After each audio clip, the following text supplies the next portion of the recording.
സമയം പാതിരാത്രി 12:16. ഈ സമയം ഈ ജനങ്ങളെല്ലാം എങ്ങോട്ടാണ് പോകുന്നതെന്നല്ലേ? ഇങ്ങനൊരു സമയത്ത് പോയാൽ ഒരു സ്ത്രീക്ക് എവിടെയാണ് സുരക്ഷിതമായി നിൽക്കാൻ പറ്റുക? അതിനുള്ള മറുപടി ഈ കാണുന്നതാണ്.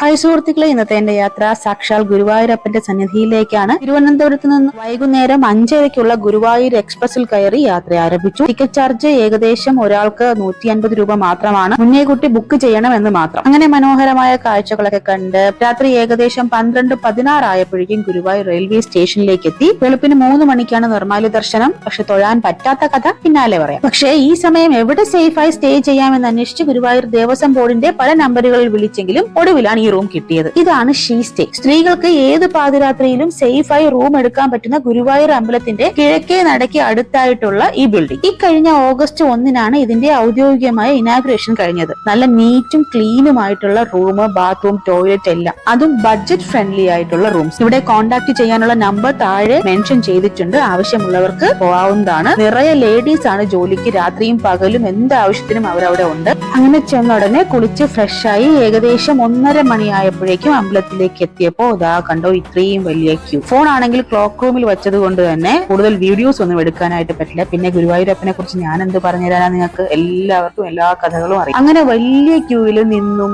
നടന്നും ഇരുന്നും ഉറങ്ങി ഒടുവിൽ ഏകദേശം 7:30 മണിയായപ്പോഴാണ് എനിക്ക് ദർശന പുണ്യം ലഭിച്ചത്. കഴിഞ്ഞ് ഇറങ്ങി നേരെ ബ്രേക്ക്ഫാസ്റ്റ് കഴിച്ച് മമ്മിയൂരിലേക്ക് യാത്രയായി. അവിടെ കണ്ട കഥകളും വിശേഷങ്ങളും അടുത്ത വീഡിയോയിൽ പറയാം. അതുവരേക്കും ബൈ.